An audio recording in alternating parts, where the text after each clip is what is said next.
sahabat Nabi dicium tangannya sama Nabi Muhammad SAW. Satu riwayat Nabi tanya kepada Sayyidina Umar, wahai Umar, ngelihat sahabat yang biasa kita sholat di shaf pertama ini? Nggak lihat ya Rasulullah. Setahu saya orang tuanya sakit ya Rasulullah.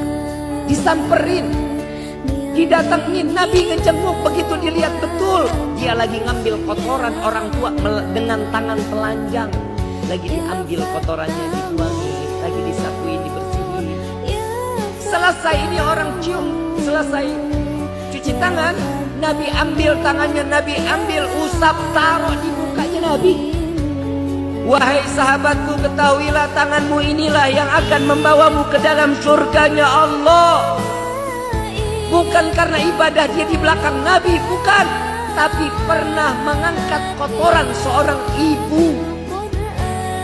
Coba kita ngelihat orang tua kita sekarang sakit, udah duduk di kursi roda, dipakein pampers, mau dibersihin, mau dicebokin, buka pampers, kita ambil masker, tutup mulut kita, tutup hidung kita, tangan dipakein sarung tangan. Kenapa? Jijik. Ini bedanya kita dengan orang tua kita dulu. Kalau kalian, kita semua, kita mau dapat keberkahan orang tua, ambil kakinya, cium kaki orang tua. Saya lagi bingung Pak, demi Allah Pak, saya nggak habis pikir. Ini kok sekarang banyak anak yang kurang ajar sama orang tua. Kalau dibilangin ngelawan sama ustadz, ya Allah, cium tangannya ampe belepotan iler. Sama Habib ke, sama Kiai ke, cium tangan apa? Wah, minyak wangi gue beak. Habis dari bahasa gue campur-campur. Habis minyak wangi. Wahai para anak, dengar baik-baik. Kalian dekat sama ulama, kalian cium tangan ulama, kalian dekat sama kiai, cium tangan kiai, sampai ke habaib sekalipun. Jika kalian durhaka sama orang tua, percuma, nggak ada keberkahan. Wallahi nggak akan ada keberkahan. Kalian cinta sama ulama tapi nggak cinta sama orang tua, percuma. Kalian hobi ziarah sampai ke Wali Songo, sampai ke Jawa Timur, sampai ke Hadramut Yaman, sekalipun kita ziarah ke makam orang keramat sekalipun, dia kita salam, ini sahibul makam, bangun, duduk di atas pusaranya, waalaikumsalam, kita cium tangan secara zahir, gak akan doanya dikabulkan sama Allah. Kenapa? Makan samping rumah seorang yang namanya orang tua kita gak pernah ziarahin. Sumber berkah hidup, birrul walidain, baik-baik kepada orang tua. Sayang seribu sayang.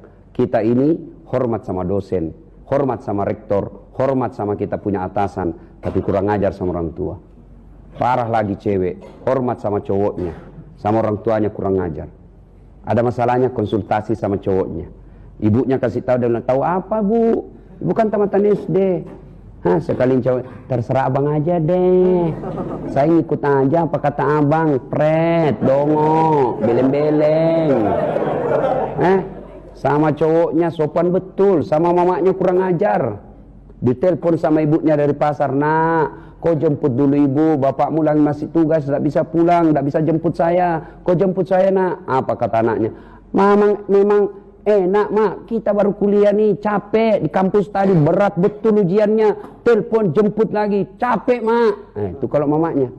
Sekalinya ceweknya, bang jemput gue dong, tunggu deh 5 menit saya sampai. Gimana hidupmu mau berkah? Nggak bakal, biar kau punya agamamu baik, akhlakmu baik, tapi sama orang tuamu kurang ngajar, tak ada gunanya. Ya, mungkin terlalu kasar kalau saya katakan, hitam jidatmu sholat, Senin Kamis kau tahajud, ngajar ngaji kau di masjid, itikaf tiap malam Jumat, Senin Kamis kau puasa, tapi ibu bapakmu kau keluarkan air matanya, tidak bakal kau masuk surga bos. Jangankan masuk surga, kata Nabi, baunya surga kau tidak akan dapat. Al-jannatu takhta aqdamil ummahat. Surga itu berada di bawah telapak kaki ibu. Dia bilang, bapak-bapak gimana? Betul, surga di bawah telapak kaki ibu, tapi untuk sampai ke surga itu kau butuhkan jembatan dari bapakmu. Saat ini kami ingin memperdalam lagi bagaimana berbakti yang sesungguhnya. Berbakti yang sesungguhnya kepada orang tua. Jangan sampai kita ini seolah-olah berbakti akan tapi ternyata sesungguhnya tidak berbakti. Berbakti yang sesungguhnya adalah sambungnya hati kita kepada orang tua, kemudian kepada Allah Subhanahu wa taala. Kalau urusan berbakti ini tidak kita sambungkan kepada Allah, tidak menghasilkan apa-apa. Namanya basa-basi. Bisa saja seorang anak ini baik kepada orang tuanya di saat dilihat oleh manusia. Atau di saat orang tuanya masih punya kesadaran. Atau di saat orang tuanya masih hidup. Akan tapi kalau sudah berakhir itu semuanya akan berubah. Maka muncul orang yang berbaktinya basa-basi, akan muncul orang-orang yang berebut waris di saat orang tuanya meninggal dunia. Bahkan di saat orang tuanya sakit, sudah tidak punya kesadaran, sudah kurang peduli. Kenapa? Dia berbuat baik hanya ingin dilihat oleh orang tuanya. Bukan ingin dilihat oleh Allah. Ada seorang anak yang baik kepada orang tuanya, Masya Allah. Terlihat di mata manusia pengabdian yang tiada tandingnya. Pengabdian dan pengabdian, pengabdian dan pengabdian, Masya Allah. Akan tapi Allah Maha tahu apa yang ada di hatinya. Ternyata diam-diam terlintas di hatinya kerinduan untuk menguasai sebagian harta orang tuanya agar berganti nama atas nama dia. Hati-hati. Pengabdian zahir kalau tidak disambungkan dengan Allah akan menjadikan manusia-manusia yang pengkhianat, berbohong. Kalau memang pengabdian ini benar, berbakti kepada orang tua, disambungkan dengan Allah karena perintah Allah, ingin selamat di hadapan Allah, dia nggak peduli apakah orang tua melihatnya atau orang tua masih sehat atau sakit, bahkan di saat hidup atau sudah meninggal. Maka tanda berbakti kepada orang tua yang serius adalah akan bersambung bakti itu adalah setelah orang tua tidak ada. Maka dikatakan bahwa jika ada seorang anak berebut waris dengan saudaranya setelah orang tuanya meninggal, menunjukkan di saat hidup orang tuanya dia tidak punya bakti yang sesungguhnya. Karena yang memutus tali persaudaraan yang berebut waris itu sesungguhnya dia telah menyakiti orang tuanya. Sebab yang direbut harta siapa? Harta saudaranya. Saudaranya itu anak siapa? Anak orang tuanya. Tapi kalau orang serius dalam berbakti kepada orang tua selalu dihubungkan dengan Allah, seperti yang kita sampaikan pada pertemuan yang lalu, nggak peduli apakah orang tuanya baik kepada dia atau tidak, dan apakah ada imbalannya di dunia atau tidak, karena dia kenal Allah, kenal Allah, kenal Allah. Dan mari kita koreksi diri, siapa Anda? Di mana orang tua Anda? Sejauh mana Anda urusan Anda dengan orang tua Anda? Jangan sampai terlintas di benak Anda baik dengan orang tua Anda hanya karena Anda ingin diberi toko yang di sebelah sana, atau beri mobil yang itu, atau karena Anda mengintai kalung ibunda. Na'udzubillah. Allah Maha tahu, Allah Maha tahu. Dan keberkahan dari Allah kalau kita bohong tidak akan sampai keberkahan kepada kita. Gak akan, karena Allah yang tahu ini bohong ini.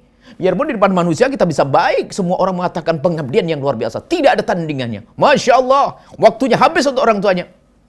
Akan tapi Allah Maha tahu, pendusta, pendusta. Mari kita koreksi diri kita sendiri.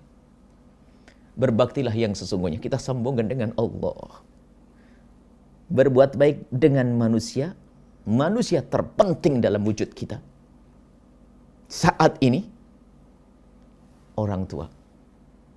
Dalam hidup kita, manusia terpenting dalam hidup kita adalah orang tua saat ini. Nabi akan murka kalau kita durhaka kepada orang tua. Biarpun orang tua dalam keadaan kafir, orang tua dalam keadaan salah, pengabdian tidak boleh kita tunda. Bahkan tidak boleh kita hentikan, tetap ada pengabdian. Pengabdian yang makna adalah bakti, dan orang akan mudah mengabdi kepada orang tua yang tidak baik sekalipun. Kalau dia punya kesadaran bahwa aku mengabdi kepada orang tuaku karena aku ingin dapat ridha Allah. Maka sangat mudah bagi seorang anak yang punya jiwa bakti ini. Tapi kalau pengabdiannya bukan karena Allah, lihat, dia akan mudah terbawa kepada kejenuhan. Di saat yang diharapkan, yang terlintas di hatinya tidak dapat, maka dia akan ada kecewa. Tidak kecewa, tidak puas, bahkan mungkin akan mengakhiri pengabdiannya. Na'udzubillah. Semoga Allah memberikan kepada kita ketulusan dalam mengabdi kepada orang tua. Diberi oleh Allah kesungguhan, kemudahan dalam mengabdi kepada orang tua. Baik di saat orang tua sehat atau sakit, di saat orang tua masih hidup atau sudah tidak ada. Semoga kita dicatat sebagai anak-anak yang berbakti pada orang tua dan menjadi hamba yang diampuni oleh Allah seperti yang disabdakan Nabi. Orang tuanya masih hidup, diberi kesempatan mengabdi pada orang tua, dihapus dosanya oleh Allah Subhanahu wa taala sehingga kita kembali kepada Allah tanpa dosa.